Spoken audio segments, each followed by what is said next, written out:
see the title, so y'all knew I was coming with Mr. Ballen. But most of all, bruh, salute to the gang, bro. We reached 50K to start on the new year. That's what I'm talking about, gang. I appreciate every single one of you guys that shared my videos, man. That just pretty much just like watch my content. Like, know what I'm saying? I really appreciate every single one of y'all, man, for just showing my videos to people, man, getting them to subscribe, and we got 50K. Now my goal is this year to get 50K in 1 year to reach 100K, bro. So listen, if you guys can make that happen for me, bro, like, yo, I promise y'all, bro, like I'm gonna have to come up with something for y'all, bro, like a giveaway, like something, bro. Like, I gotta come up with something for y'all, because like, I'm fucking without y'all, bro, like, it would not be no me, bro. You know what I'm saying? Because like, I sit here, like, I'm like, read every single one of y'all comments, man, positive and negative, and I just appreciate every single one of y'all just checking out my videos, man. And just the fact that we just got the 50K, man, is awesome, bro, because it's a lot of people that's been on YouTube longer than me and don't even got the subscriber count that I have, and I'm grateful for that, bro, because I put in a lot of work, bro. Like, I'm trying to tell you, I put in a lot of work, like, and I'm just thankful for the ones that still rocking with me, you know what I'm saying, and just like been here with me since day one, man. I appreciate every single one of y'all, I swear to God, bro. But without further ado, man, like, again, like, shouts out to Mr. Ballen, bro. We're going to kick off the new year with a Mr. Ballen video, man, because we got a lot of content of his, bro. Today we're going to be checking out, like, a forest is evil and illegal to enter. All right, bro. I'll fucking like, share, comment, subscribe, bro. Like, and I also seen that he had, like a top 10 or top 20 ad thing, but he took it off the channel or something. I don't know, bro, but I definitely want to react to that, so I hope he post that soon, man, because we definitely gonna be on that too. So, but without further ado, man, let's go ahead and check out this video. Let's get it. I have to start today's video with a disclaimer. Don't go to Dudley Town, Connecticut. This is not a prank, it's not a stunt, it's not clickbait, it's the truth. I'm confident that at the end of this video, there are gonna be people that want to go. Don't do it. One, it's illegal to go to Dudley Town. It's private property. What? And two, as you'll see in today's video, there is a reason why people abandoned Dudley Town. It is not a safe place for people. But before we get into... Hey, if there's any subscribers of mine that live in Connecticut, bro, tell me, is that really a thing going on up there right now? Like, let me know down in the comment section, bro. Like, what part... like, you guys from and all that shit, bro. Like, what's going on up there and on like Dudley Town, they said? Like, what's going on up there? Dudley Town. It is not a safe place for people. But before we get into the story about Dudley Town, if you're a fan of the strange, dark, and mysterious delivered in story format, then you've come to the right place, because that's all we do, and we upload once a week. So, if that's of interest to you, the next time the like button is playing an intense game of online FIFA, wait until they get the lead and then unplug their Wi-Fi. Also, please subscribe to our channel and turn on all notifications. Like, that's so savage, bro. Like, why would you do that? Like, they do all that work to get them one. You just gonna unplug the game. Like, you are childish for one. So you don't miss any of our weekly uploads. Okay, let's get into today's story.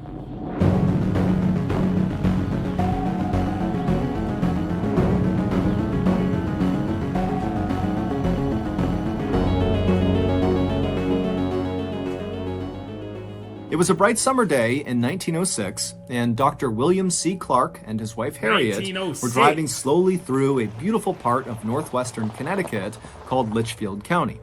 Litchfield is a rural, very hilly area with lots of winding country roads, and the Clarks were there to try to scout out an area to build their second home. The couple lived full-time in New York City, where Dr. Clark was an oncologist, which is a cancer doctor, and he was also a professor at the Columbia College of Physicians and Surgeons. And while the Clarks' lives were very exciting and fulfilling in the city, they were also very hectic and chaotic, and so the reason they had settled on Litchfield as the place to look for a location for their second home is because it was the total opposite of the city. It was quiet, it was peaceful, it was perfect. And so as this couple from New York City drove along these winding backcountry roads, they eventually reached this beautiful covered wooden bridge, and after they drove across it, they got this view up onto this mountainside off to their right, and high up on this mountain was this huge, shaded, beautiful forest. And they saw there was a road that appeared to kind of spider off and go into these woods. Now, the couple had no idea what was up there, but it was just so beautiful, and they were immediately so drawn to it that they decided they would go check it out and see if maybe there was a spot for their second home in these woods. And so Dr. Clark took the car and he went up this access road,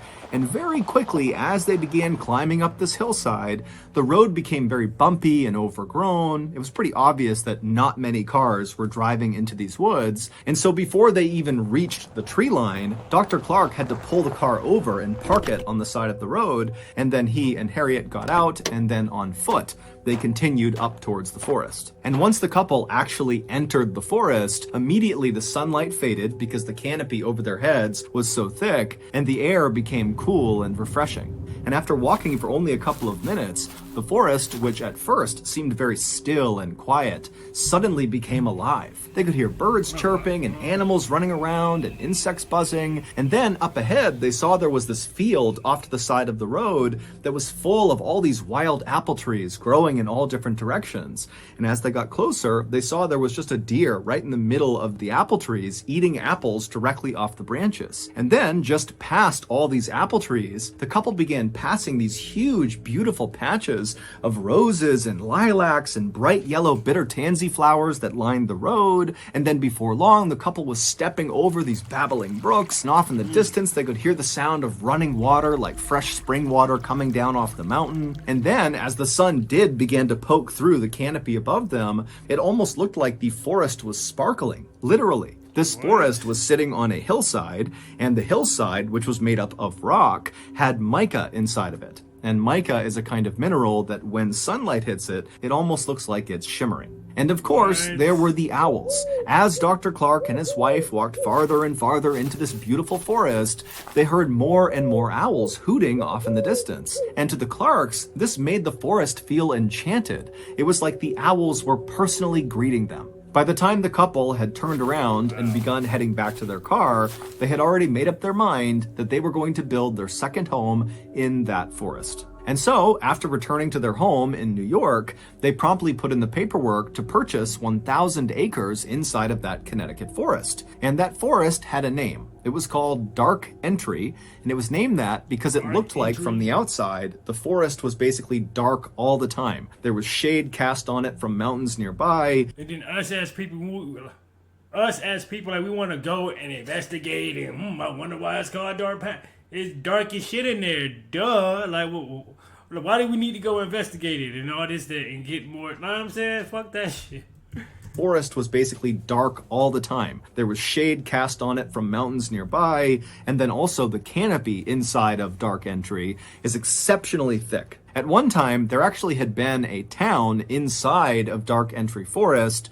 However, all the people who had lived in that town were now all gone. The only remnants of this town were a couple of crumbling stone walls and a couple of home foundations that were scattered about the Dark Entry forest floor. The Clarks had seen some of these ruins as they walked along this overgrown path through the forest, but they weren't concerned. Instead, they felt like these ruins actually added some charm to the forest. After the land purchase was finalized, Dr. Clark began looking for local builders in Connecticut who could help him build this second home inside of Dark Entry Forest.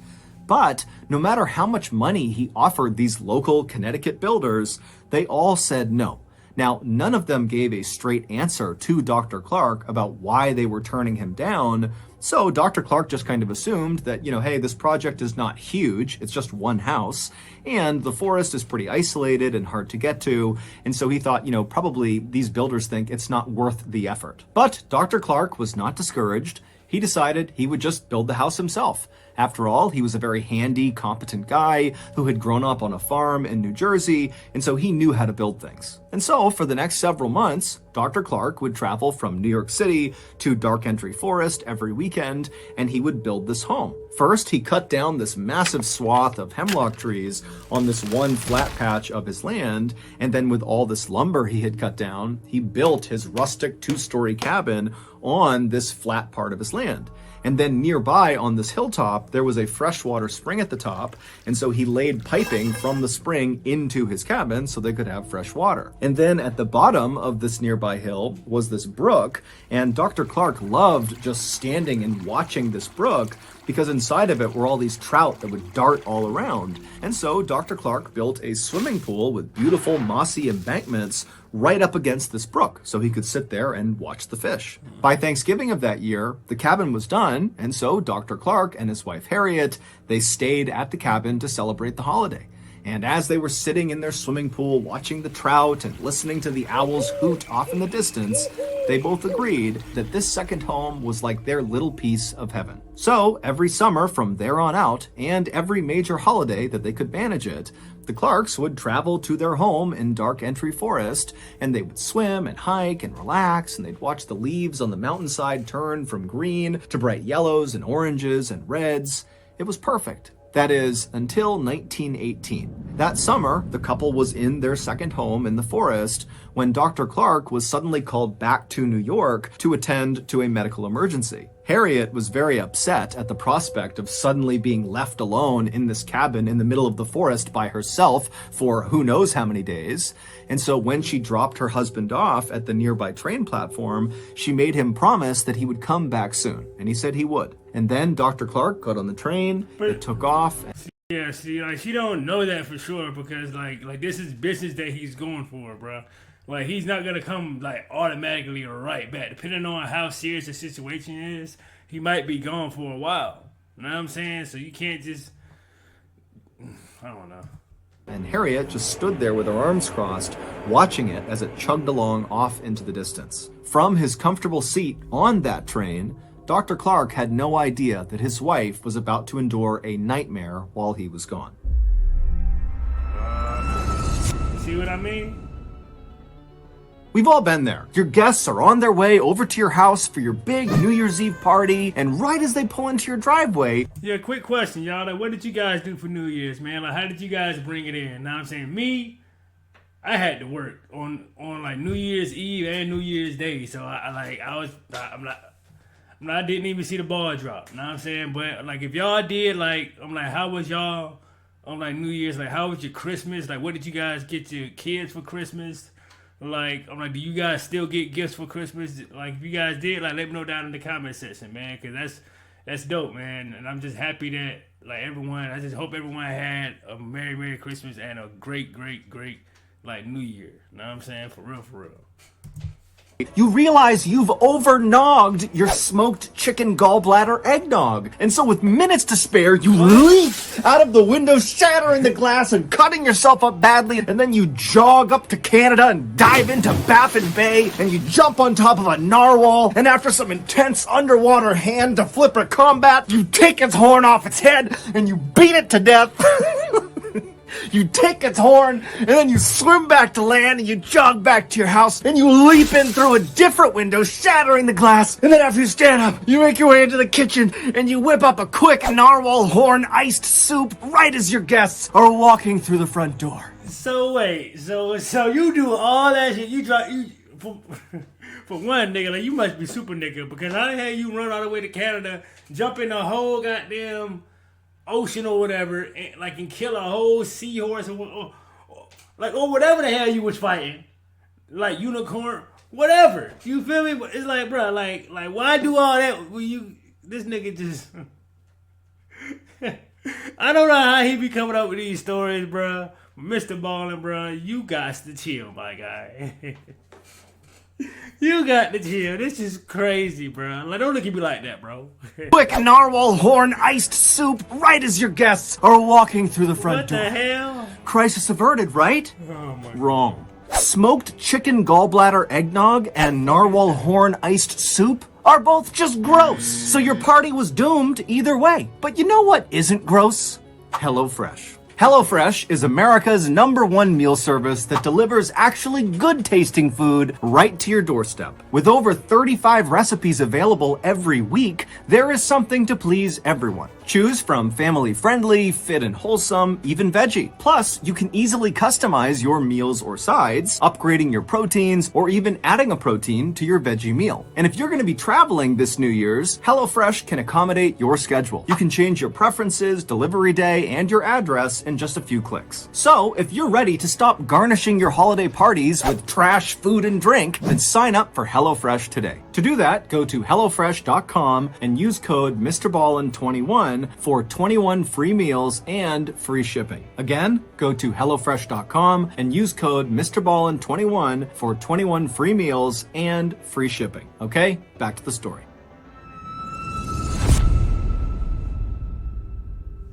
When the Clarks bought their 1,000 acres in the Dark Entry Forest, they did virtually no research on the forest or the surrounding area. If they had, they very likely would not have purchased that land. You see, the town that used to be in... How would you purchase something without doing research on it? Like, that's what I'm not understanding with some of these homeowners. Like, I understand you need something quick, something easy, something just really out the way, this, that, and the third. But, like, I mean, for a really good price... But all prices aren't good prices, bro. Like, they're low for a reason, and, like, clearly, like, oh, man, bro. Like, people just be trying to get rid of stuff so they don't gotta deal with it no more, and it be somebody else's headache, and then shit like this happens, man. Like, Lord Jesus, bro. Do your research before you guys purchase anything about the history, the city, whatever.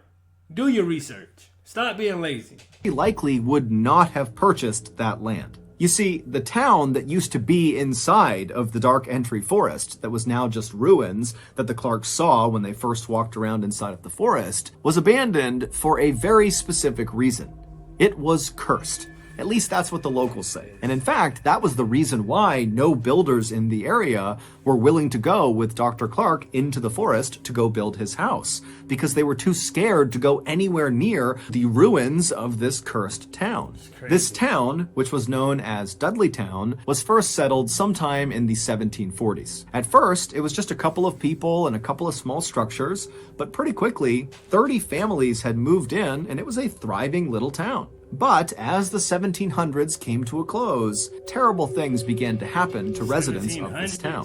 First, there was the Carter family. They moved to Dudley Town in 1759, and shortly after arriving there, 6 members of their family all died suddenly from cholera. The remaining branch of the Carter family was so grief-stricken from their losses that they left Dudley Town and went to New York, where they resettled. But almost immediately after getting set up there, Native Americans raided their property and massacred them, and the 3 people that survived this massacre were 3 of the kids, and they were all kidnapped and taken away. In 1792, a Dudley resident named Hollister died suddenly. And bro, we gotta check out these dates, bro. 1792, bro.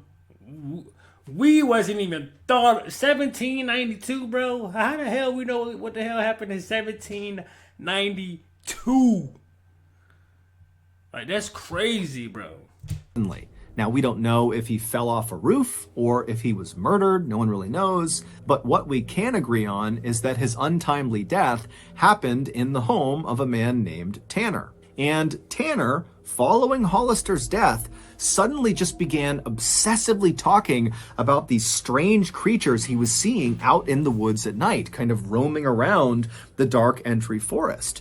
And he talked about it all the time, and nobody listened to him. And eventually, Tanner went insane, and his daughter had to care for him for the rest of his life. And while Tanner was slowly losing his mind, his next-door neighbor, named Abel, also began reporting that he was seeing weird creatures roaming around the tree line all around the town. And as Abel continued to report seeing these strange creatures lurking in the shadows, he too slowly went mad and had to be cared for until his death. In the early 1800s, a famous Revolutionary War hero, General Herman Swift, who lived in Dudley Town, lost his mind shortly after his wife was struck by lightning. And then in 1813, an unknown epidemic rolled through Dudley Town and killed many of its residents. After that, more and more residents of Dudley Town either died suddenly or died mysteriously, and also more and more residents began coming forward with stories about having seen... Wait.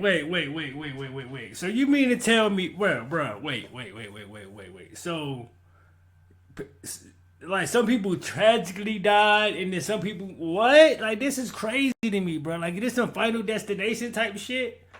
Like in this city or something? Like, what is going on, bro? People just randomly dying? Like, what?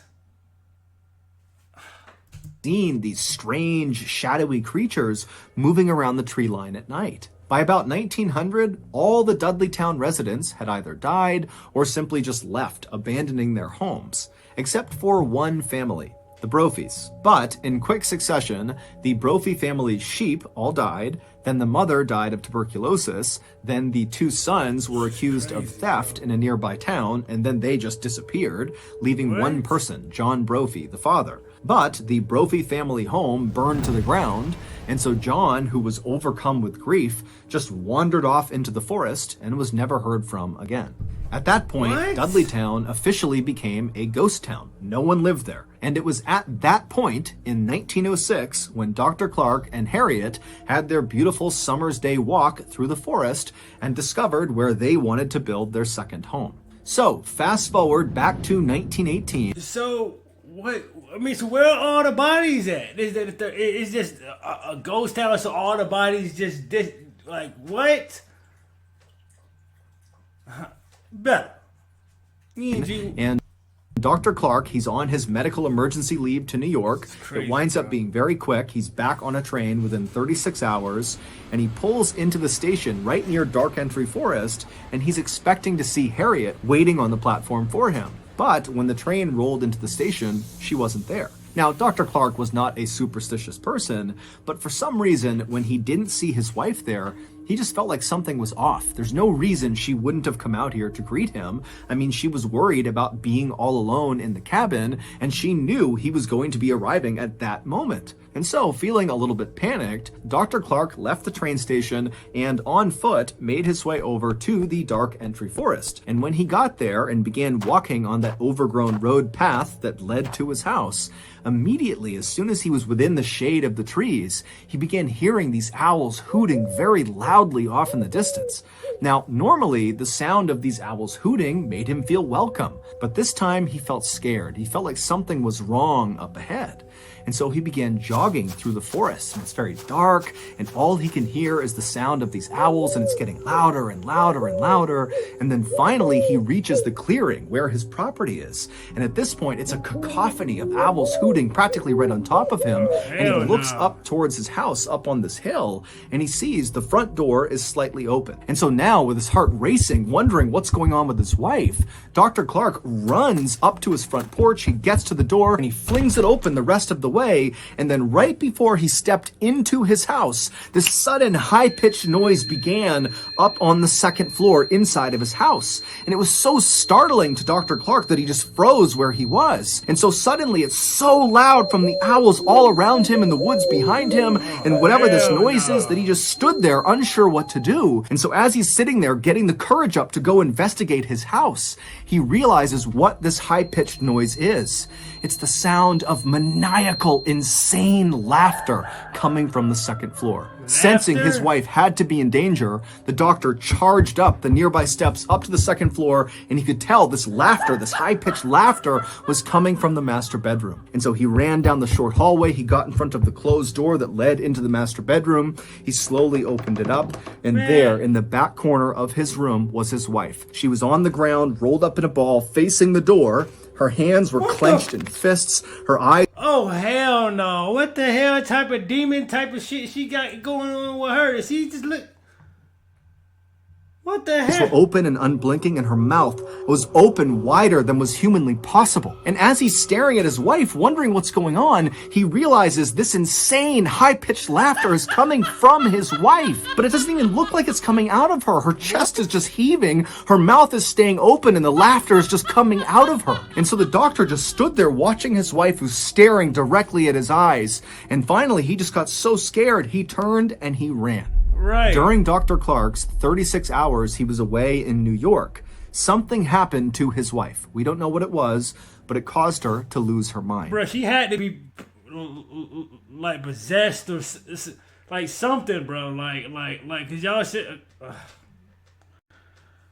Like, this is crazy, bro. Like, Mr. Ballen just always never seems to fucking disappoint us every single time that we react to this dude, man. This is crazy, man.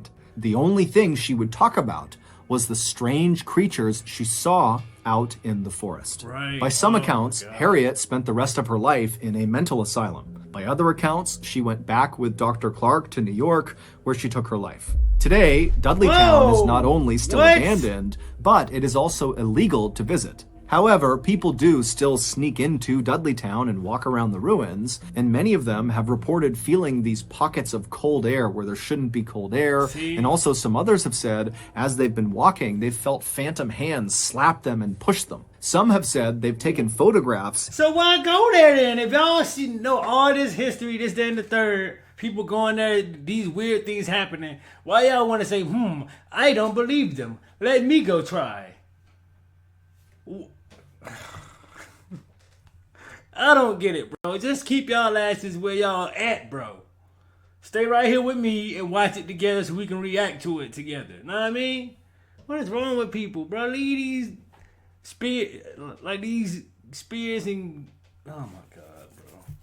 Inside of the Dark Entry Forest near Dudley Town, and they've captured strange, shadowy figures that they couldn't see with their naked eye. The famous paranormal couple, Ed and Lorraine Warren, shot a special series in the 1970s inside of the Dark Entry Forest, and they declared the area around Dudley Town was demonically possessed. That is crazy, bro. So that's gonna do it. If you got something out of shouts out to Mr. Ballen, bro. Again, bro, he never disappoints when it comes to these type of videos, man. Like, bro, like, how do you guys feel about this jump, man? Like, are you guys ever going to Dudleyville? Know what I'm saying? Or wherever this damn place is, Darkville, whatever you want to call it. I'm not going. Know what I'm saying? Because people, what? And then she's sitting here like on some demon shit, sitting in the corner, rolling to a ball, looking crazy. Listen, bro, I'm not playing with none of that. You about to catch a few hot ones, for real, bro. But salute to y'all, man. I appreciate you guys come checking out this video, man. Tell me how you guys feel about this video in the comment section. Like the video, hit the like button before you guys leave out of here, bro. Because that really helps out with the algorithm, man. So please hit that like button. Share. Because that's the only way that we going to grow. One subscriber at a time, bro. We on the road to 100K. So let's go ahead and make history and get 100K in 1 year, gang. In the SRT gang. I am out this thing, man. Let's get it.